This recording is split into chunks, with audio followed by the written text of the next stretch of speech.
Bad bank exactly क्या है, ठीक है, एंड क्या आपको लगता है कि बैड बैंक को सेटअप करना एक अच्छा आइडिया है या नहीं है।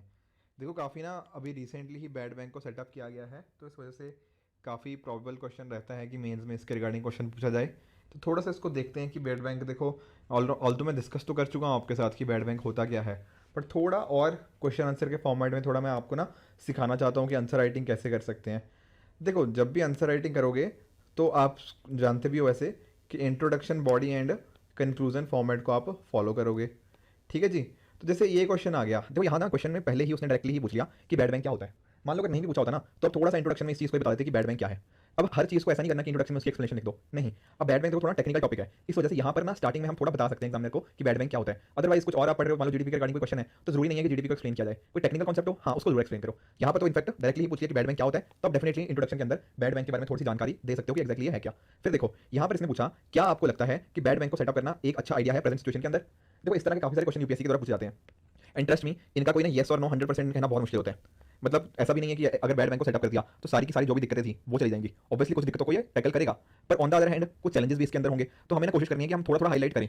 जैसे फॉर एग्जांपल यहाँ पर हम बैड बैंक के कुछ पॉजिटिव्स गिना देंगे कि जब बैड बैंक होगा तो हम ये उसके साथ कुछ ये चैलेंजेस को टैकल कर सकते हैं। पर अगर बैड बैंक को सेटअप किया जाता है उसमें भी कुछ खामियां हैं, हम थोड़ी सी खामियां बता देंगे, एंड फिर इन द एंड हम कंक्लूड कर सकते हैं कि हाँ जी बैड बैंक को हम सेटअप जरूर करेंगे, पर इन चीज़ों को हमें ध्यान में रखना साथ ही साथ जरूरी है, ठीक है। तो इस तरह से सेटअप कर सकते हैं हम अपने क्वेश्चन को कि बॉडी के अंदर थोड़ा सा ना, अगर हमें एक बिल्कुल एक एंड पे नहीं जाना कि अच्छा हाँ बैड बैंक सेटअप कर दिया तो ऑल विल बी गुड, नहीं। काफी सारी चीजें बेहतर होंगी, बट कुछ चैलेंजेस उसके साथ भी एसोसिएटेड रहेंगे, हमें वो भी कुछ चैलेंजेस को हाईलाइट करना है, ठीक है जी। तो इस तरह से कोशिश करेंगे कि कैसे आंसर लिखना है। स्टार्ट करते हैं कि कंटेंट क्या हो सकता था। देखो कंटेंट आप स्टार्ट कर सकते थे बैड बैंक की डेफिनेशन से, और डेफिनेशन क्या है, बैड बैंक एक तरह की क्या है, एसेट रिकंस्ट्रक्शन कंपनी, जो क्या करती है, जो एनपीएस या जो बैड लोन होते हैं उनको बाय करती है कमर्शियल बैंक से। देखो अगर आपको कॉन्सेप्ट में दिक्कत है हम ये डिस्कस कर चुके हैं, आप वो लेक्चर जाके देख लेना, दो तीन जो एनपीएस वाली सीरीज थी ना उसमें हमने डिस्कस किया था। तो होता क्या है कि जो एनपीएस होते हैं कमर्शियल बैंक के, उनको ये बैड बैंक बाय कर देता है एंड अकॉर्डिंगली उसके बेसिस पे मनी रिकवर करने की कोशिश करता है। जैसे कि मान लो विजय माल्या से पैसा निकलवाना हो, ठीक है, तो रेदर देन एसबीआई डायरेक्टली इसके पास जाए तो क्या होगा, एक बीच में एक तरह का बैड बैंक आ जाएगा, ये इस एसेट को यहाँ से खरीद लेगा एंड विजय माल्या से फिर इस एसेट को रिकवर करने की कोशिश करेगा। याद करो कुछ हमने पॉइंट्स डिस्कस करे थे कि हेयर कट क्या होता है, राइट। ये सारी चीजें हम डिस्कस कर चुके हैं। तो स्टार्टिंग में आप ये दे सकते हो इस तरह की कोई डेफिनेशन, साथ ही साथ कॉन्टेक्स्ट भी दे सकते हो कि अभी रिसेंटली ही गवर्नमेंट ने एक तरह का बैड बैंक बनाने का जो प्रपोजल था उसको एक्सेप्ट कर लिया है और एक तरह का बैड बैंक अब सेटअप हो रहा है, ठीक है जी। आगे चलते हैं। अब आप बता सकते हो कुछ इंपॉर्टेंट बेनिफिट्स। देखो बेनिफिट मैंने यहाँ पे तीन चार लिखे हैं, इसके अलावा भी आपको लिखा आ सकते हैं, आई एम वेरी श्योर आपने में से कुछ लोगों ने और भी लिखे होंगे तो उनको भी ऐड अप कर सकते हो। पर जो तीन पॉइंट्स कहीं आने चाहिए थे आपके आंसर में वो है ये, पहली चीज बैंक्स की बैलेंस शीट इंप्रूव हो सकती होती है। देखो मैंने आपको बताया था बैलेंस शीट के अंदर क्या आते हैं, एसेट्स आते हैं, लाइबिलिटीज आती हैं, पर जो नॉन परफॉर्मिंग एसेट्स होते हैं एनपीए, ठीक है, वो बैंक की बैलेंस शीट को खराब करते हैं। पर जब ऐसा होगा कि बैंक से खराब एसेट को बैड बैंक ने बाय कर लिया तो एसेट्स या फिर कह दो कि बैलेंस शीट इन बैंक्स की इंप्रूव हो जाती है। उसके साथ ही साथ प्रोविजनिंग, देखो आप याद करो होता क्या है, जैसे फॉर एग्जांपल आपने किसी को मतलब एक बैंक ने 1000 रुपए का लोन दिया, अब हो सकता है कि बैंक को लगे कि भैया ये लोन वापस आएगा या नहीं आएगा, उसके बेसिस पे बैंक क्या करते हैं, कुछ प्रोविजनिंग करते हैं। प्रोविजनिंग का मतलब कुछ पैसा साइड में रख देते हैं। साइड में क्यों रखा, कि कल को मान लो ये पैसा वापस नहीं आया, ये जो 1000 रुपए का लोन दिया था मान लो ये पैसा वापस नहीं आया, तब उस केस में बैंक को ये सारी चीजें दिक्कतें से बचने के लिए एक तरह से जो पैसा अलग से रखा हुआ है ना ये हेल्प कर जाता है। अब देखो अब अगर बैड बैंक सेटअप हो जाएगा तो उससे यही तो फायदा होगा कि जो अलग से पैसा रखा हुआ है ना, प्रोविजनिंग रिक्वायरमेंट एक तरह की मतलब मैंडेटरी होती है कि आपको इतना पैसा अलग से रखना है, तो ये रिक्वायरमेंट में जो पैसा लॉकअप हुआ है उसको अनलॉक किया जा सकता है, यानी कि वो पैसा अब फंसा नहीं रहेगा वहाँ प्रोविजनिंग के अंदर जो फंसा हुआ है ऑलरेडी, और कहीं ना कहीं बैंक के पास ज्यादा पैसा आएगा क्योंकि जो पैसा ऑलरेडी फंसा हुआ है बाहर आएगा, ठीक है ना। तो उसके कॉरस्पॉन्डिंग फिर वो फर्दर लेंड कर पाएंगे बैंक, और जो हमारी इकोनॉमी है वो और ग्रो कर पाएगी, तो कहीं ना कहीं ये भी एक बेनिफिट हो गया। उसके साथ ही आप एक चीज रियलाइज करो कि भैया जो एसबीआई बैंक है या कोई भी बैंक है उसका मेजर काम क्या है, एसबीआई का काम देखो है लोगों को पैसा लेंड करना या लोगों से पैसा डिपॉजिट कलेक्ट करना। पर जब इसके एनपीएस बढ़ जाते हैं तब इसको क्या करना पड़ता है, लोगों से पैसा जाके रिकवर करना पड़ता है। पर देखो इसकी एक्सपर्टीज क्या है, एसबीआई एक बैंक है, बैंक की एक्सपर्टीज क्या होती है, पैसा लेंड करना है, पैसा डिपॉजिट करना, ना कि पैसा रिकवर करना, ठीक है। तो जब बैड बैंक सेटअप हो जाएगा ना एक तरह से, तो कहीं ना कहीं एसबीआई अपना पूरा ध्यान लेंडिंग और डिपॉजिट पे लगाएगी, और ये जो रिकवरी का काम है इससे अपना ध्यान हटा सकती है। अदरवाइज होगा क्या, एसबीआई के एम्प्लॉय यहाँ पर बिजी हो जाएंगे और लेंडिंग और डिपॉजिटिंग का काम भूल जाएंगे, ठीक है। तो यहाँ पे बैड बैंक का हेल्प आता है। देखो एक्चुअली होता है देखो आप एक चीज रियलाइज करो, कहते हैं ना कि जो बंदा जिस चीज में एक्सपर्ट है वो काम करे। अब एसबीआई एक्सपर्ट है इन चीजों में, बैड बैंक एक्सपर्ट है इस चीज में रिकवर करवाने में, तो बैड बैंक को ये काम करना चाहिए जिसमें उसकी एक्सपर्टीज है, और एसबीआई को वो काम करना चाहिए जिसमें उसकी एक्सपर्टीज है जो कि लेंडिंग एंड डिपॉजिटिंग है इस केस में, ठीक है। तीन चार पॉइंट्स है तो ये आपके आंसर में आप लिख सकते हो। इसके अलावा कुछ पॉइंट्स है डेफिनेटली ऐड कर लेना। कुछ देखो होते हैं इश्यूज, ये चर्चा कर लेते हैं कौन से इश्यूज हैं बैड बैंक को सेटअप करने की वजह से। देखो एक चीज आप रियलाइज कर रहे हो कि हमारे पास ना मैन फोर्स नहीं है, हमारे पास लोगों की कमी है, लोगों की कमी से भी ज्यादा अच्छे लोगों की कमी है, वो लोग जो कहीं ना कहीं पैसे को रिकवर करवा पाए, ऐसा देखा गया कि उसकी एक कमी है। पर उससे भी अलावा कुछ और पॉइंट्स हैं यहाँ पर, जैसे बोला जाता है कि सिर्फ बैड एसेट शिफ्ट हुआ है, जैसे कि एसबीआई के पास बैड एसेट था, अब सिंपली क्या किया वो बैड एसेट बैड बैंक के पास चला गया, अब हो सकता है इसको भी रिकवर ना कर पाए, तो टेक्निकली हुआ क्या, टेक्निकली बस ये हुआ कि एसेट यहाँ से यहाँ पे चला गया, बाकी इन द एंड कोई प्रोसेसिंग में कोई फर्क नहीं आया। एक चीज मैं आगे बढ़ने से पहले एक और चीज बताऊं आपको, एक्चुअली ना बैड बैंक के अंदर दो बॉडीज को सेटअप किया गया है, वो बॉडीज कौन सी हैं, देखो लिखो एक्चुअली आपके नोट्स में मेंशन नहीं है तो ये चीज आप नोट कर लेना। बैड बैंक के अंदर दो बॉडीज को सेटअप किया गया है, पहला है एनएआरसीएल। एनएआरसीएल का क्या मतलब है, this is national asset reconstruction company limited, ठीक है जी। एक तो बॉडी है ये कौन सी, NARCL, national asset reconstruction company limited. उसके साथ ही एक बॉडी और है, दूसरी बॉडी क्या है, आईडीआरसीएल। अब ये क्या है, ये स्टैंड करती है किसके लिए, India debt resolution company limited, ठीक है, क्या है? IDRCL, India debt resolution company limited. अब देखो होता क्या है, ये जो NARCL है, national asset reconstruction company limited, इसका काम क्या है? इसका काम है इन बैंक्स के साथ डील करना। बैंक्स के साथ जब डील करेंगे तो डिसाइड करेंगे ना कि कितने का एसेट खरीदना है, ठीक है, जो बैड एसेट हो चुका है वो कितने का खरीदना है, वो भी तो डिसाइड करना है। और इस तरह की मतलब ना ये सारी इस प्रोसेस को कौन देखता है? ये प्रोसेस देखा जाएगा NARCL के द्वारा कि कौन से लोन को लेना चाहिए, कौन से लोन को लेना चाहिए। पर एक बार लोन इसने ले लिया, मतलब बैंक से ट्रांसफर हो गया वो बैड बैंक के पास, फिर उसका जो रिकवरी का प्रोसेस है, वो रिकवरी का प्रोसेस कौन करेगा? वो करेगा IDRCL, India debt resolution company limited. यानी कि यहाँ पे क्या है, यहाँ पे किस तरह से कंपनी को टर्न आउट कराना है या रिकवरी करवानी है, वो किसका काम है? IDRCL का। और NARCL जो national asset reconstruction company limited है, वो बस ये देखता है कि किस तरह से ना कितने में खरीदा जाए एसेट को बैंक से, वो सारी चीजें यहाँ पे आ जाती हैं। तो कहीं ना कहीं ये बोला जाता है कि NARCL का जो काम है वो सिंपली यही है कि बैड एसेट को मतलब बैंक से छोड़ के बैड बैंक के पास ले आए। तो कहीं ना कहीं यहाँ पे क्रिटिसाइज किया जाता है बैड बैंक को। उसके साथ ही मॉरल हजार्ड का रिस्क रहता है। इसका मतलब देखो क्या है, आप एक चीज रियलाइज करो, जैसे SBI ने ना अपने जो बैड एसेट्स हैं, जो NPA हैं, SBI ने जो NPA हैं सोचो, वो दे दिया बैड बैंक को। अब SBI को पता क्या लगा कि भैया मैं जिसको मर्जी लोन देता रहूं, इन दी एंड होना क्या है, इन दी एंड मैंने अपने एसेट्स बैड बैंक को बेच देने हैं, कल को पैसा वापस आ रहा है या नहीं आ रहा, मैंने सिंपली क्या करना है, मैं सिंपली बैड बैंक को पैसा अपना एसेट बेच दूंगा और वहां से पैसा आ जाएगा जो आना होगा। तो यहाँ पर ना इस तरह का एक नेगेटिव एनवायरमेंट क्रिएट हो रहा है। किस तरह का नेगेटिव? देखो SBI ना क्या कर रहा है, रेकलेस लेंडिंग। मतलब इसको जब हमें पता है कि आउटपुट क्या होने वाला है, कि इन दी एंड हमें पता है कि बैड बैंक SBI से खरीद लेगा NPA, चाहे जो मर्जी हो जाए, तो SBI वाले ना परवाह नहीं करेंगे किसको लोन देने हैं, ये सभी को लोन देने लग जाएंगे, जिसको मन करेगा उसको लोन देने लग जाएंगे। क्यों? क्योंकि इनको पता है कि अगर कल कोई लोन NPA में कन्वर्ट भी हो गया तो बैड बैंक बैठा है। इस चीज को बोलते हैं क्या? मॉरल हैजार्ड या रेकलेस लेंडिंग की बैंक के द्वारा जो हो सकती है। ठीक है जी। उसके साथ ही देखो, अब जानते हो हमारे RBI के गवर्नर रह चुके हैं डॉक्टर रघुराम राजन, उन्होंने भी यही बोला था कि यहाँ पे हो कुछ नहीं रहा, सिंपली हो क्या रहा है, बस एक जगह से हमने पैसा दूसरे पे ट्रांसफर कर दिया, बाकी कोई खास फर्क इसके अंदर नहीं हुआ है, ऐसा ना डॉक्टर रघुराम राजन ने बोला था। उसके साथ ही एक और चीज इशू है, जैसे कि fair value of assets and amount of haircut कैसे डिटरमाइन होगा। जैसे सोचो ये है SBI, इसने लोन दिया हुआ था मान लो 100 करोड़ रुपए का, अब ये 100 करोड़ का लोन क्या हो गया? NPA हो गया। अब ये क्या करता है, SBI जाता है बैड बैंक के पास और बोलता है कि भैया अब ये तू खरीद ले और तू डिसाइड करके कैसे इसकी रिकवरी करनी है। ठीक है जी, बैड बैंक का काम ये तो करेगा। पर आप मुझे बताओ कि 100 करोड़ वाला ये जो लोन है ये कितने में खरीदेगा? क्या 10 करोड़ में खरीदे, क्या 50 करोड़ ठीक है, या 70 करोड़ ठीक है? कौन डिटरमाइन करेगा? देखो डिटरमाइन आपस में करेंगे, पर कहीं बहुत मुश्किल है इसको डिटरमाइन करना। कोई बोलेगा कि 10 करोड़ देते हैं ठीक है, फिर कोई बोलेगा नहीं 70 करोड़ लेते हैं, कोई बोलेगा 50 करोड़ लेते हैं। तो इस तरह से फेयर वैल्यू क्या है इसकी, एसेट्स की फेयर वैल्यू क्या है, कितना हेयर कट, याद करो मैंने हेयर कट क्या बताया था, इसी टर्म के साथ लिंक्ड है। तो हेयर कट कितना लेना है, ये सारी की सारी चीजें कहीं ना कहीं डिटरमाइन करना मुश्किल होता है बैड बैंक के अंदर। उसके साथ ही देखो आप एक चीज रियलाइज करो, अब हमने डिस्कस किया था ना कि बैंक में NPA बढ़ रहे हैं, मतलब बढ़ नहीं रहे, तो फिर भी कम हो रहे हैं। 2018 में बहुत ज्यादा थे, उसके बाद से डेटा कम हो रहा है। मैंने आपको डेटा भी दिया था 6 पॉइंट समथिंग, तो वो आप डेटा यहाँ पे अपने आंसर में यूज कर सकते हो। तो देखो होता क्या है, बैंक में NPA आ क्यों रहे हैं, इतने नॉन परफॉर्मिंग एसेट्स क्यों बन रहे हैं? इसके पीछे का रीजन पता क्या है? इसके पीछे का रीजन है गवर्नेंस। मतलब कि वहाँ के लोग अच्छे से काम नहीं कर रहे। जैसे आप देखो, अगर बैंक का स्टाफ मान लो, और स्टाफ से मतलब मेरे वो नहीं है कि जो नॉर्मल स्टाफ की बात होती है, जो अपर मैनेजमेंट है, ठीक है, तो सीनियर मेंबर मान लो, अगर ये मैनेजमेंट स्टाफ ही करप्ट है, ठीक है ना, अगर यही लोग पैसा खा रहे हैं लोगों से मतलब और उसके बेसिस पे आगे लैंड कर रहे हैं, तो आप एक चीज रियलाइज कर रहे हो कि जब इस तरह की करप्शन चल रही है बैंक के अंदर, तो चाहे कुछ मर्जी हो जाए, तो चाहे आप बैड बैंक ले आओ या फिर कुछ भी मनमर्जी की चीजें कर लो, अगर आपने गवर्नेंस रिफॉर्म्स नहीं लिए ना, तो कहीं ना कहीं आप जो मर्जी इशू करते रहो, जो मर्जी आप स्टेप्स लेते रहो, बैड बैंक बना लो, जितने मर्जी बैंक बना लो, आप अपने जो आपका चाहते हो एंड गोल, वो एंड गोल आप अचीव नहीं कर पाओगे। तो कहीं ना कहीं बिना गवर्नेंस को टैकल किए बैड बैंक बनाना या कोई और भी स्टेप लेना बिल्कुल फ्यूटाइल है। ठीक है जी, समझ आया ये पॉइंट? बहुत बढ़िया।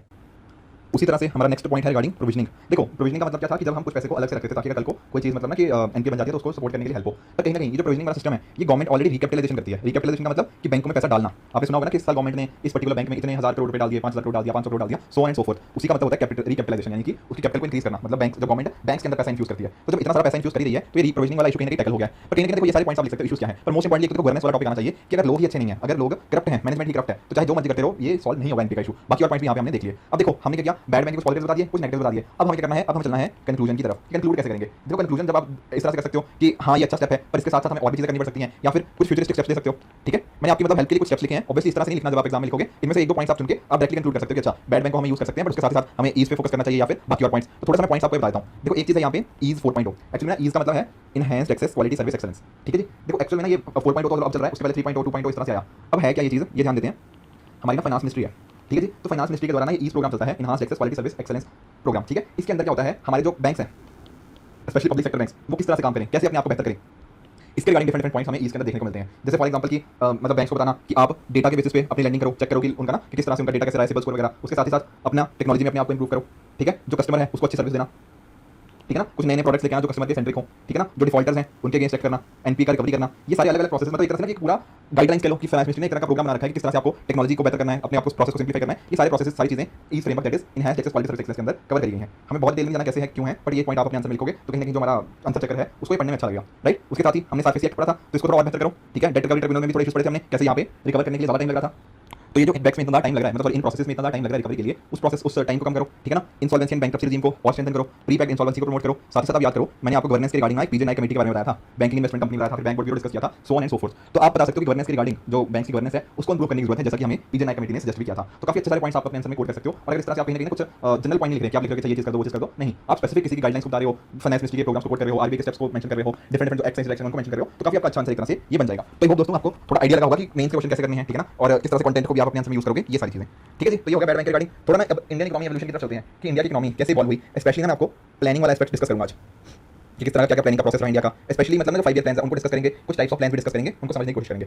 देखो याद करो स्टार्टिंग के लेक्चर्स में हमने कहाँ से स्टार्ट किया था, जब मैंने आपको कैपिटलिज्म और सोशलिज्म के बारे में बताया था, याद है ना? ठीक है जी। और साथ साथ मैंने आपको बताया था कुछ कंट्री सेंट्री प्लान होती है जहाँ पे गवर्नमेंट ओनरशिप होती है, कुछ मिक्स्ड इकोनॉमीज होती हैं, उसी तरह से कुछ मार्केट है थोड़ा कैपिटलिस्ट वाली साइड पे जिनका झुकाव होता है, इस तरह की कुछ कुछ हमारे पास इकोनॉमीज होती हैं, राइट। और कुछ मैंने आपको यहाँ पे एग्जांपल्स भी दिए थे कि कौन सी कंट्री किस तरह पे बिहेव करती है, और इंडिया का भी मैंने आपको बताया था कि इंडिया क्या है, इंडिया एक तरह की मिक्स्ड इकोनॉमी है। अब देखो 1991 में आप जानते हो क्या हुआ था, LPG reforms, liberalisation, privatisation, globalisation. अब देखो 1991 से पहले ना इंडिया की इकोनॉमी थोड़ी अलग थी, 1991 के बाद थोड़ी अलग होगी, ठीक है। आप जानते हो जब मनमोहन सिंह जी ने एक तरह से हमारी इकोनॉमी को ओपन किया था, तो देखो जब ना हमारा मान लो जैसे 1947 में इंडिया आजाद हुआ, तो इंडिया ना एक तरह की मिक्स्ड इकोनॉमी ही थी, पर कहीं ना कहीं उसकी ना लीनिंग इस साइड पे थी, सोशलिज्म वाली साइड, ठीक है ना। मान लो यहाँ पे जहाँ पे मैंने पॉइंट किया कुछ इस तरह पे यहाँ पे ना थी कि था India mixed economy he, but leaning towards communism, जैसे सोशलिज्म के अंदर जो चीजें होती थी थोड़ा सा उसको फॉलो करते थे। बट आफ्टर 1991 ना इंडिया अभी भी देखो मिक्स्ड इकोनॉमी ही है, बट अब इसकी लीनिंग थोड़ा सा कैपिटलिस्ट वाली हो गई है, ठीक है। अगर पूछे तब भी मिक्स्ड इकोनॉमी ही था, आज भी मिक्स्ड इकोनॉमी ही है, बस फर्क क्या है, पहले स्टेट का बहुत बड़ा रोल होता था, अब स्टेट का रोल कम हो गया है, अब प्राइवेट सेक्टर का रोल बहुत इंपॉर्टेंट हो चुका है।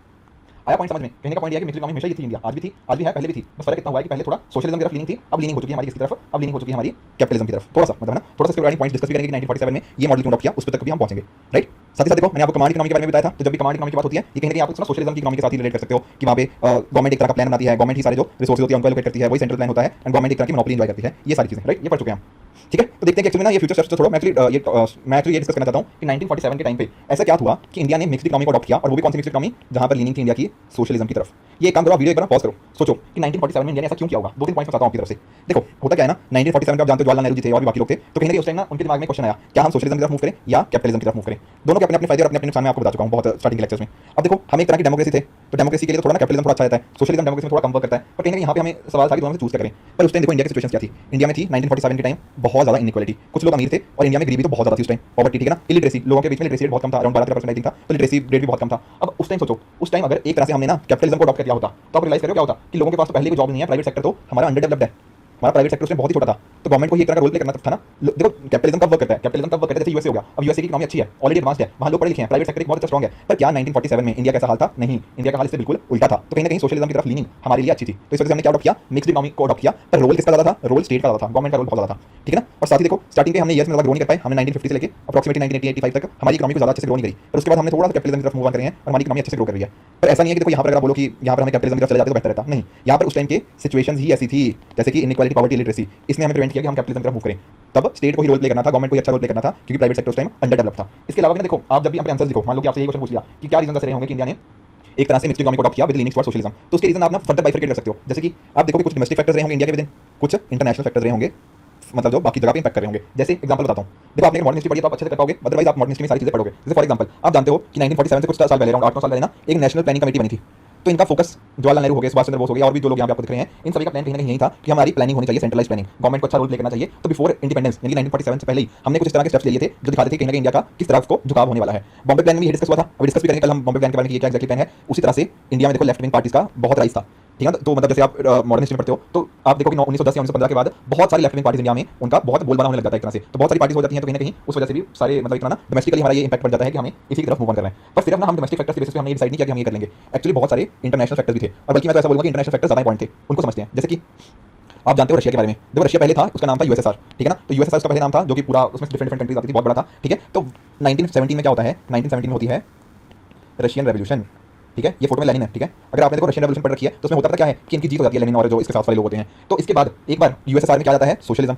1970 में जब रशियन रेवोल्यूशन हुआ ना, उसके बाद एक तरह का सोशलिज्म हमें देखने को मिलता है रशिया के अंदर, मतलब यूएसएसआर के अंदर। तो यूएसएसआर की ना इसके बाद बहुत तेज ग्रोथ होती है, ठीक है, काफी तेजी से इसकी इकोनॉमी ग्रो होने लग जाती है। तब हमें लगता है कि यार नहीं, ये जो सोशलिज्म है ना ये अच्छा है, ग्रोथ में हेल्प करता है। तो इस तरह से यूएसएसआर की ग्रोथ को देखकर बहुत सारी कंट्रीज ने अपने यहाँ सोशलिज्म को अडॉप्ट किया, एक कंट्री में से इंडिया ने भी यहाँ से इंस्पिरेशन ली है। उसके साथ ही देखो 1929 में एक इशू हुआ, क्या इशू था, ग्रेट डिप्रेशन का, आपने नाम सुना होगा, ठीक है ना। इसके पहले देखो आप जानते हो हमने एडम स्मिथ की थ्योरी के बारे में पढ़ा था सेकंड लेक्चर में, तो एडम स्मिथ की थ्योरी के बारे में मतलब ऐसे बोलते थे कि एडम स्मिथ ने जो बोला वो सही बोला, उन्होंने कैपिटलिज्म को थोड़ा फेवर किया था, पर कैपिटलिज्म के भी अपने कुछ इशूज निकले और उस वजह से एक बड़ा डिप्रेशन हमें देखने को मिला, इकोनॉमीज बहुत खराब परफॉर्म करने लगी थी, लोगों की जॉब जाने लगी। तो यहाँ पे क्या हुआ, ग्रेट डिप्रेशन जब हमने देखा ना, तो कहीं ना कहीं हमें पता लगा क्या कि कैपिटलिज्म तो भैया अच्छी चीज नहीं है, कैपिटलिज्म के भी बहुत सारे फ्लॉज हैं, कैपिटलिज्म के भी बहुत सारे नेगेटिव्स हैं। जब हमने इस तरह के कैपिटलिज्म को नेगेटिव देखे, उस वजह से भी डिफरेंट डिफरेंट इकोनॉमीज कैपिटलिज्म थोड़ा दूर जाने लगी, और क्योंकि यूएसएसआर का ग्रोथ हमें देखने को मिल रही थी, तो लोग या फिर कंट्रीज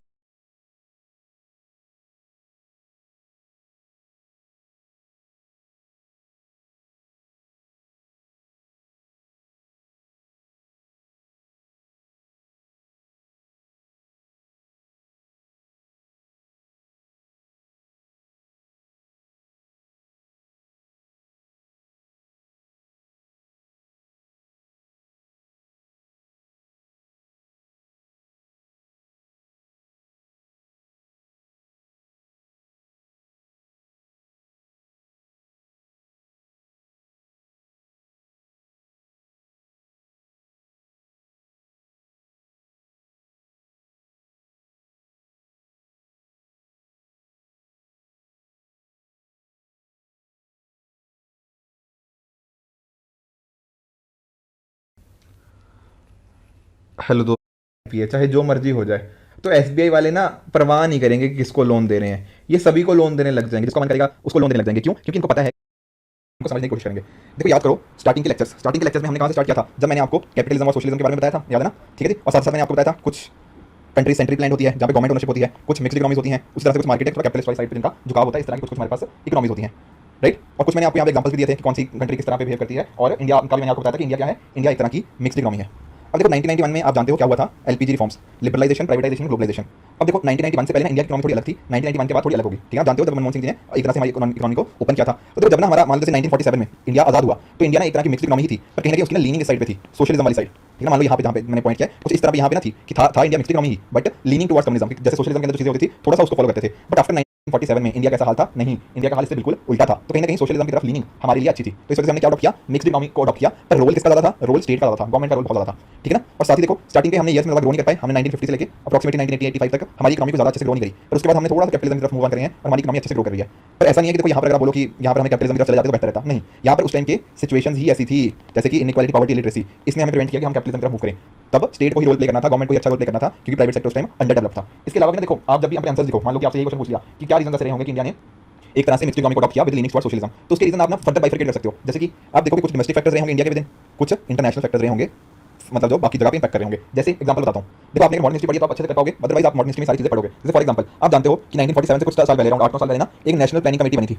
तो इनका फोकस जवाहरलाल नेहरू हो गए, सुभाष चंद्र बोस हो गए, और भी जो लोग यहाँ पे आपको दिख रहे हैं, इन सभी का प्लान कहीं ना कहीं यही था कि हमारी प्लानिंग होनी चाहिए, सेंट्रलाइज प्लानिंग, गवर्नमेंट को अच्छा रोल प्ले करना चाहिए। तो बिफोर इंडिपेंडेंस यानी 1947 से पहले ही हमने कुछ इस तरह के स्टेप्स ले लिए थे जो दिखाते थे कहीं ना कहीं इंडिया का किस तरह को झुकाव होने वाला है। बॉम्बे प्लान में ये डिस्कस हुआ था, अभी डिस्कस भी करेंगे कल हम बॉम्बे प्लान के बारे में, क्या एक्चुअली प्लान है। उसी तरह से इंडिया में देखो लेफ्ट विंग पार्टीज का बहुत राइज था, ठीक है? तो मतलब जैसे आप मॉडर्न हिस्ट्री में पढ़ते हो तो आप देखो कि 1910 या 1915 के बाद बहुत सारी लेफ्ट विंग पार्टीज इंडिया में उनका बहुत बोलबाला होने लग जाता है एक तरह से। तो बहुत सारी पार्टीज हो जाती हैं, तो कहीं ना कहीं उस वजह से भी सारे मतलब इतना ना डोमेस्टिकली हमारा ये इंपैक्ट पड़ जाता है कि हमें इसी की तरफ मूव ऑन कर रहे हैं। पर सिर्फ ना हम डोमेस्टिक फैक्टर्स की बेसिस पे हमने ये डिसाइड नहीं किया कि हम ये कर लेंगे, एक्चुअली बहुत सारे इंटरनेशनल फैक्टर्स भी थे, और बल्कि मैं तो ऐसा बोलूंगा कि इंटरनेशनल फैक्टर्स ज़्यादा इंपॉर्टेंट थे, उनको समझते हैं। जैसे कि आप जानते हो रशिया के बारे में, देखो रशिया पहले था, उसका नाम था यूएसएसआर, ठीक है ना? तो यूएसएसआर उसका पहले नाम था, जो कि पूरा उसमें डिफरेंट डिफरेंट कंट्रीज आती थी, बहुत बड़ा था, ठीक है? तो 1917 में क्या होता है, 1917 में होती है रशियन रेवोल्यूशन, ठीक है? ये फोटो में लेनिन है, ठीक है? अगर आपने देखो रशियन रेवोल्यूशन पढ़ रखी है तो उसमें होता था क्या है कि इनकी जीत हो जाती है, लेनिन और जो इसके साथ वाले लोग होते हैं। तो इसके बाद एक बार यूएसएसआर में क्या जाता है, सोशलिज्म। 1970 में जब रशियन रेवोल्यूशन हुआ ना, उसके बाद एक तरह का सोशलिज्म हमें देखने को मिलता है रशिया के अंदर, मतलब यूएसएसआर के अंदर। तो यूएसएसआर की ना इसके बाद बहुत तेज ग्रोथ होती है, ठीक है? काफी तेजी से इसकी इकोनॉमी ग्रो होने लग जाती है। तब हमें लगता है कि यार नहीं, ये तो सोशलिज्म है ना, ये अच्छा है, ग्रोथ में हेल्प करता है। तो इस तरह से यूएसएसआर की ग्रोथ को देखकर बहुत सारी कंट्रीज ने अपने यहाँ सोशलिज्म को अडॉप्ट किया, एक कंट्री में से इंडिया ने भी यहाँ से इंस्पिरेशन ली है। उसके साथ ही देखो 1929 में एक इशू हुआ, क्या इशू था? ग्रेट डिप्रेशन का, आपने नाम सुना होगा, ठीक है ना? इसके पहले देखो आप जानते हो हमने एडम स्मिथ की थ्योरी के बारे में पढ़ा था सेकंड लेक्चर में। तो एडम स्मिथ की थ्योरी के बारे में मतलब ऐसे बोलते थे कि एडम स्मिथ ने जो बोला वो सही बोला, उन्होंने कैपिटलिज्म को थोड़ा फेवर किया था, पर कैपिटलिज्म के भी अपने कुछ इशूज निकले और उस वजह से एक बड़ा डिप्रेशन हमें देखने को मिला, इकोनॉमीज बहुत खराब परफॉर्म करने लगी थी, लोगों की जॉब जाने लगी। तो यहाँ पे क्या हुआ, ग्रेट डिप्रेशन जब हमने देखा ना, तो कहीं ना कहीं हमें पता लगा क्या कि कैपिटलिज्म तो भैया अच्छी चीज नहीं है, कैपिटलिज्म के भी बहुत सारे फ्लॉज हैं, कैपिटलिज्म के भी बहुत सारे नेगेटिव्स हैं। जब हमने इस तरह के कैपिटलिज्म के नेगेटिव देखे, उस वजह से भी डिफरेंट डिफरेंट इकोनॉमीज कैपिटलिज्म थोड़ा दूर जाने लगी, और क्योंकि यूएसएसआर का ग्रोथ हमें देखने को मिल रही थी, तो लोग या फिर कंट्रीज कह लो वो यूएसएसआर की इकोनॉमिक स्ट्रेटजीज पे काफी उनका भरोसा होने लग गया। उसके साथ ही कुछ और पॉइंट्स हैं, ये आपके वर्ल्ड हिस्ट्री के पॉइंट्स हैं कि जो मतलब कीन्स वाला मैंने आपको डिस्कस किया था कि जो जॉन मेनार्ड कीन्स हैं उसकी इकोनॉमी की बात होने लगी हर जगह। उसके साथ ही Marshall plan, new deal program, ये एक्चुअली वर्ल्ड वॉर के बाद ना इस तरह के प्लान्स वहाँ पे आए थे, यूरोप के अंदर हो गया, यूएस के अंदर हो गया, ताकि इकोनॉमी को रिवाइव करने की कोशिश करी जाए। और ये प्लान पे फोकस किसका था? ये प्लान फोकस करते थे स्टेट के द्वारा इंटरवेंशन, कि स्टेट लोगों को पैसा दे, अलग अलग कंट्रीज को पैसा दिया गया इसके अंदर, ताकि वो अपनी इकोनॉमी को एक तरह से सुधार पाए, मार्केट में ज्यादा स्पेंड किया गया स्टेट्स के द्वारा। तो ये सारी चीजें कहीं ना कहीं हमें दिखाने लगी कि स्टेट की इंटरवेंशन जरूरी है। सोशल मतलब सोशलिज्म तो नहीं बोलूंगा, पर कहीं ना कहीं मतलब स्टेट की इंटरवेंशन जरूरी है, वो एक तरह से हेल्प करती है बाकी और सेक्टर्स को। तो देखो इंडियन जब 1947 में आजाद हुआ, उसके सामने ये सिचुएशन थी, उसने कुछ ये सारे इंटरनेशनल फैक्टर्स देख रखे थे, कुछ ये सारे डोमेस्टिक फैक्टर्स देख रखे थे। इसी वजह से इंडिया ने एक तरह की मिक्स्ड इकोनॉमी की अप्रोच को अडॉप्ट किया। एंड मिक्स्ड इकोनॉमी के अंदर भी थोड़ा जो लीनिंग थी वो कहाँ थी, वो लीनिंग थी थोड़ी सी सोशलिज्म की तरफ। वहाँ पे बात क्या करी गई कि स्टेट का रोल इंपॉर्टेंट है, स्टेट का काफी बड़ा रोल होगा इस पर्टिकुलर इकोनॉमी के अंदर। बात समझ आई क्यों अडॉप्ट किया? तो दोनों फैक्टर लिखने पड़ेंगे आपको, डोमेस्टिक वाले भी as well as international factors भी। अब देखो बिफोर कि हम आगे बढ़े डिफरेंट डिफरेंट ना, इंडिया ने इस वजह से अडॉप्ट कर लिया। इस वजह से यूएसएसआर में भी क्या चलते थे, 5 ईयर प्लान चलते थे कुछ कि 5 साल के लिए एक तरह का प्लान बना लेते थे, एंड फिर उसके बेसिस पे एक बार प्लान बना लिया, फिर उसके बेसिस पे उस प्लान को एग्जीक्यूट करने की कोशिश करते थे कि क्या करना है इसके अंदर, किस तरह से काम करना है, so on and so fourth. तो ये 5 ईयर प्लान वाला प्रोसेस है ना, इंडिया ने यूएसएसआर से ही अडॉप्ट किया। तो इनको पढ़ेंगे कि पहले प्लान में क्या था, सेकंड में क्या था, थर्ड में क्या था, so on and so fourth, इनको डिस्कस करेंगे। बट बिफोर यहाँ पर हम डिस्कस करें, मैंने कुछ आपको टाइप्स ऑफ प्लानिंग के बारे में डिस्कस करना चाहता हूँ। बहुत ही देखो मतलब 7-8 तरीके हैं, तो ज्यादा नहीं डिटेल में जाएंगे, एक एक लाइन में सबके बारे में पढ़नी है, उतना पढ़ लिया कि मान लो अगर डायरेक्ट क्वेश्चन आए तो बस उतना टैकल कर पाओ, पर काफी कम चांस है कि आपसे क्वेश्चन पूछा जाए। जैसे एक होता है डायरेक्शनल प्लानिंग। अब समझते हैं कि डायरेक्शनल प्लानिंग का मतलब क्या है। देखो ये जो डायरेक्शनल प्लानिंग है ना, ये उन कंट्रीज के द्वारा फॉलो करी जाती है जो सोशलिज्म को फेवर करते हैं, ठीक है ना? तो सोशलिज्म को फेवर करने वाली कंट्रीज एक तरह से डायरेक्शनल प्लानिंग को फॉलो करती है, ठीक है? जो डिफरेंट डिफरेंट टारगेट्स होते हैं वो गवर्नमेंट के द्वारा डिसाइड किए जाते हैं, एंड उसके बेसिस पे गवर्नमेंट का ही पूरा एक तरह से कंट्रोल होता है। चाहे आप देख लो डिफरेंट इंस्टीट्यूशंस के ऊपर, डिफरेंट फाइनेंशियल सेक्टर के ऊपर, इंडस्ट्रियल सेक्टर के ऊपर, ट्रांसपोर्ट के ऊपर, इंफ्रास्ट्रक्चर के ऊपर। तो जो सोशलिज्म में देखना कंट्रोल होता है एक तरह से गवर्नमेंट का, उसको हम एक तरह से बोल सकते हैं डायरेक्शनल प्लानिंग। उसी तरह से एक होती है प्लानिंग बाय इंड्यूसमेंट। यहाँ पर देखो स्टेट का रोल तो होता है, पर स्टेट का रोल मेजरली रेगुलेशन के ऊपर होता है कि मॉनेटरी पॉलिसी बनाई जाती है, फिस्कल पॉलिसी बनाई जाती है, एंड इस पर्टिकुलर पॉलिसी के अंदर से क्या होता है, डिफरेंट डिफरेंट सेक्टर्स को रेगुलेट करने की बात करी जाती है। इसको एक तरह से इंडिपेंडेंट प्लानिंग भी बोलते हैं, मतलब ऑल्दो इंडिपेंडेंट है बट गवर्नमेंट रोल प्ले करती है इन फॉर्म ऑफ रेगुलेशन हो गया, किस तरह का प्रोसेस होना चाहिए, ये सारी चीजें। डायरेक्शन में क्या था, डायरेक्शन में स्टेट का बहुत बड़ा रोल होता है, राइट। उसके साथ ही एक होता है पर्सपेक्टिव प्लानिंग। देखो जैसे मतलब ना हम बोलते हैं कि शॉर्ट टर्म पर्सपेक्टिव क्या है, लॉन्ग टर्म पर्सपेक्टिव क्या है तेरा, तो ये जो पर्सपेक्टिव प्लानिंग की बात करते हैं वो जनरली हम लॉन्ग टर्म प्लानिंग को डोनेट करने के बारे में बात करते हैं। जनरली 20 से 25 साल के लिए जब हम बात करेंगे कि 20 से 25 साल में कंट्री क्या अचीव करना चाहती है over long period of time, एक फेज में कैसे क्या अचीव करना है, ठीक है ना, उस चीज में कर सकती है। तो एक बड़ा प्लान बना लिया मान लो 20 से 25 साल का, फिर इसके अंदर कुछ सब प्लान बना लिए कि मान लो 3 साल के अंदर ये अचीव करना है, 5 साल के अंदर ये अचीव करना है, 10 साल के अंदर ये करना है। तो पर्सपेक्टिव प्लानिंग की जब भी बात होगी एक तरह की लॉन्ग टर्म प्लानिंग की बात होगी। उसके साथ ही एक होता है इंडिकेटिव प्लानिंग। अब इंडिकेटिव प्लानिंग ना एक तरह की डिसेंट्रलाइज्ड प्रिंसिपल्स के ऊपर बात करता है, मतलब कि यहाँ पर जो लोग होते हैं, ठीक है ना, जो हमारे एक तरह के जो लोग होते हैं उनके ऊपर ध्यान दिया जाता है कि किस तरह से उनको इन्वॉल्व किया जाए लोगों को, ठीक है। थोड़ा सा एक डिसेंट्रलाइज्ड प्लानिंग भी होती है, वो भी सिमिलर ही चीज़ है। पर यहाँ पे क्या होता है कि यहाँ पे जो पब्लिक सेक्टर है, पब्लिक सेक्टर को टारगेट दिए जाते हैं, वो मैंडेटरी फॉलो करने होते हैं, और प्राइवेट सेक्टर वाले एक तरह से उनको इंडिकेशन दिया जाता है कि आप ये सारी चीजें कर सकते हो, वो करना नहीं करना प्राइवेट सेक्टर के ऊपर है, right. Don't need to go too much depth कि अच्छा ये भी पढ़े वो भी पढ़े, बस इतना एक लाइन पढ़ लो, अगर आया तो बस इतने से हो जाएगा। उसी तरह से एक होता है क्या, इंपेरेटिव प्लानिंग। अब यहाँ पर क्या होता है कि गवर्नमेंट जो होती है वो डायरेक्ट करती है और कंट्रोल करती है, ठीक है, और कोशिश करती है कि उसको एक तरह से क्या डेमोक्रेटिक प्लानिंग। यहाँ पे डेमोक्रेसी को आप जानते हो कि लोगों को इन्वॉल्व करना, तो यहाँ पे लोग इन्वॉल्व होते हैं और इसका फोकस क्या रहता है, किस तरह फिक्स पीरियड के लिए बना ली जाती है कि कुछ भी टाइम फिक्स पीरियड के लिए बना ली जाती है कि कुछ भी टाइम हो सकता है, 2 साल हो गया, 5 साल हो गया, व्हाटएवर। इंडिया के अंदर जैसे यूएसएसआर ने क्या किया था, 5 ईयर प्लान बनाई, उसी तरह से इंडिया ने भी यही किया, 5 ईयर प्लान बनाई। उसी तरह से एक होता है सेंट्रलाइज प्लानिंग। सेंट्रलाइज प्लानिंग के अंदर मतलब एक सेंट्रल अथॉरिटी होती है, जैसे मान लो सेंट्रल गवर्नमेंट, तो सेंट्रल गवर्नमेंट सब कुछ बताएगी कितना टारगेट इंडस्ट्रीज को करना चाहिए, क्या उसको कैसे मीट करना है, क्या प्रायोरिटीज हमारी इंडस्ट्री की, इकोनॉमी की क्या प्रायोरिटीज हैं, ये सारे के सारे सेंट्रलाइज प्लानिंग में एक पर्टिकुलर सेंट्रल अथॉरिटी तय करती है। उसके साथ ही एक होता है डिसेंट्रलाइज प्लानिंग। यहाँ पर जो प्लान है वो ग्रास रूट लेवल पे एग्जीक्यूट किए जाते हैं, काफी हद तक सिमिलर है जो हमने पहले पढ़ा डेमोक्रेटिक के साथ ही, ठीक है ना, तो ज़्यादा फर्क नहीं है। एक तरह से यहाँ पे क्या है, प्लान सेंट्रल अथॉरिटी के द्वारा ही बनाया जाता है, पर यहाँ पे डिस्कशन किया जाता है वेरियस एडमिनिस्ट्रेटिव यूनिट्स, जैसे मान लो स्टेट के ऊपर, डिस्ट्रिक्ट लेवल के ऊपर, इन सभी के साथ डिस्कशन किया जाता है जो भी इंपॉर्टेंट स्टेक होल्डर्स होते हैं, एंड उसके बेसिस पे डिसीजन लिया जाता है, ठीक है। आई नो थोड़ा सिमिलरिटी है काफी सारी चीजों में, बट हमें उतना डिटेल जानने की जरूरत नहीं है, बस इतना पढ़ लो कि अगर एक पर्टिकुलर प्लानिंग का मतलब पूछ लिया जाए तो आप उसको टैकल कर पाओ, राइट। अब थोड़ा सा बात कर लेते हैं जो 5 ईयर प्लान हमें देखने को मिले उनके अंदर क्या क्या डिस्कशन हुआ। देखो पहला प्लान जो हमारा आया वो एक मतलब एक बार हम इंडिपेंडेंस 1947 में हो गई थी, उसके कुछ साल बाद हमने 1951 से लेके 56 तक ये 5 साल का पहला प्लान बनाया। अब इस प्लान को ना हम हैरोल्ड डोमार मॉडल के नाम से भी जानते हैं। इस मॉडल का मतलब आपसे पूछ सकते हैं कि पहले 5 ईयर प्लान को क्या नाम से जाना जाता है, तो आपको पता होना चाहिए। तो हैरोल्ड डोमार मॉडल के अंदर क्या होता है कि बोला जाता है कि आप अपनी सेविंग्स को बढ़ाइए, और अगर सेविंग्स बढ़ेंगी तो अकॉर्डिंगली इन्वेस्टमेंट बढ़ेगी, इन्वेस्टमेंट से एक तरह से बड़ा कैपिटल स्टॉक आएगा, उससे आउटपुट बनेगा, उससे इनकम बनेगी। तो एक तरह का साइकिल बनाने की कोशिश की गई है कि अगर हमें इकोनॉमी को ग्रो करना है, इकोनॉमी को ग्रो करने का तरीका क्या होना चाहिए, ज्यादा लोग सेविंग करें, उससे इन्वेस्टमेंट हो, एंड अकॉर्डिंगली पूरा आउटपुट हमारा जीडीपी बढ़ता रहे, इनकम बढ़ती रहे, so on and so fourth. ये ऑब्जेक्टिव था हैरोल्ड डोमार मॉडल का। उसके साथ ही एक चीज ध्यान रखनी है, यहाँ फोकस था एग्रीकल्चर के ऊपर। देखो इस तरह के क्वेश्चन अब तो नहीं पूछे जाते, पर 2-4 साल पहले पूछे जाते थे कि पहले 5 ईयर प्लान का फोकस किसके ऊपर था, ठीक है। पता होना चाहिए यहाँ पे फोकस किसके ऊपर था, एग्रीकल्चर के ऊपर, कि एग्रीकल्चर को हमें ग्रो करवाना है। उसके साथ ही इरिगेशन हो गया, प्राइस स्टेबिलिटी, पावर, ये तो पॉइंट साथ में है, but agriculture is the most important aspect यहाँ पे, कि फोकस एग्रीकल्चर की ग्रोथ पे होना चाहिए। और यहाँ पे देखो ये काफी हद तक सक्सेसफुल प्लान था। हमने सोचा था कि ग्रोथ 2.1% से ज्यादा होनी चाहिए और हमने इसमें 3.6% ग्रोथ को अचीव करा, तो कहीं ना कहीं अच्छा ये सक्सेसफुल प्लान था। और देखो हम बात किस कर रहे हैं, हम बात कर रहे हैं एक तरह का यहाँ पे गवर्नमेंट का ना कंट्रोल ज्यादा है, हर चीज गवर्नमेंट कहीं ना कहीं कर रही है, तो इस वजह से पब्लिक सेक्टर इंडस्ट्री के ऊपर काफी ज्यादा फोकस किया गया, ठीक है। तो इतना बस एक पेज पढ़ लेंगे सारे 5 ईयर प्लान के बारे में, उससे ज्यादा डेप्थ में जाने की जरूरत नहीं है। उसी तरह देखो एक इंपॉर्टेंट प्लान था that is second 5 year plan, और इसमें जैसे पहले 5 ईयर प्लान को क्या बोलते थे, हैरोल्ड डोमार मॉडल, उसी तरह से सेकंड 5 ईयर प्लान को क्या बोलते हैं, नेहरू महालनोबिस प्लान। ये उसके 5 साल बाद आया, मतलब जैसे 1951 से 56 था पहला प्लान, फिर 56 से लेकर 61 तक हुआ दूसरा 5 ईयर प्लान, ठीक है जी। तो यहाँ पे देखो फोकस किसके ऊपर था, यहाँ फोकस था rapid industrialisation, heavy and basic industries. तो पहले में फोकस था एग्रीकल्चर के ऊपर, सेकंड 5 ईयर प्लान में फोकस आ गया हमारा heavy industries, basic industries, rapid industrialisation. देखो फोकस ये था कि इंडस्ट्रीज कहीं खुलेंगी, लोगों को रोजगार मिलेगा, लोगों को एम्प्लॉयमेंट मिलेगी, अकॉर्डिंगली पॉवर्टी के ऊपर आ सकते हैं, ठीक है, पॉवर्टी को एलिमिनेट किया जा सकता है, so on and so fourth. साथ ही साथ इंपोर्ट सब्स्टिट्यूशन के ऊपर फोकस रहा, ठीक है ना, कि जो फालतू की चीजें नहीं है तो वो बाहर से ना मंगाई जाए, अपने यहाँ प्रोडक्शन करी जाए उन चीजों की। और कहीं ना कहीं देखो यहाँ पे इंडिया ने इकोनॉमी को अपनी ना दूसरे कंट्रीज के साथ थोड़ा सा कम कर लिया था। जैसे आप जानते हो कि आजकल तो ट्रेडिंग बहुत ज्यादा हो रही है, इंडिया का सामान बाहर जा रहा है, बाहर का सामान इंडिया में आ रहा है। उस टाइम पे थोड़ा बाहर के सामान से इंडिया डरता था, और ऐसा कह लो, ठीक है, इनवर्ड लुकिंग हो गया थोड़ा सा। इंडिया लुकिंग मतलब अपनी इकोनॉमी के अंदर ही ज्यादा चीजें होती थी, ऐसा नहीं था कि यूएस के साथ बहुत कुछ ट्रेडिंग चल रही है, so on and so fourth. तो एक तरह का आपस में इंडिया विद इन इंडिया ये सारी चीजें खरीदी बेची जा रही थी, ये सारी चीजें यहाँ पे हो रही थी, तो इस वजह से क्या हो गया, ये इनवर्ड लुकिंग मॉडल। उसी के साथ साथ प्रोटेक्शनिज्म, प्रोटेक्शनिज्म भी देखो इसी को बोलते हैं कि अगर हम ना बाकी कंट्रीज का जो ट्रेड है उसको थोड़ा रिस्ट्रिक्ट करें तो प्रोटेक्शनिज्म की पॉलिसी आ जाती है। और कहीं ना कहीं देखो जब बाहर से कंपनीज नहीं आ रही, समझ रहे हो, जैसे मान लो कि कोई वॉच बनानी है, अब वॉच बनाने के लिए एक इंडिया की कंपनी हो सकती है और एक बाहर की कंपनी, पर हमने क्या किया, हमने बाहर की कंपनी को एक तरह से रिस्ट्रिक्ट कर दिया। जब इस तरह के रिस्ट्रिक्शन लेके आगे तो कहीं ना कहीं क्या हुआ, हमारी जो इंडियन कंपनीज थी उनको एक कंपटीशन फ्री एनवायरमेंट मिला, यानी कि उनको ज्यादा कंपीट नहीं करना पड़ा दूसरी पर्टिकुलर बड़ी बड़ी इंडस्ट्रीज के साथ, तो बिना कंपटीशन के वो ग्रो करते रहे। और यहाँ पे इसका नेगेटिव भी आपको देखने को मिलेगा, जब कंपटीशन नहीं होता ना तो वहाँ पे इनोवेशन भी नहीं आता।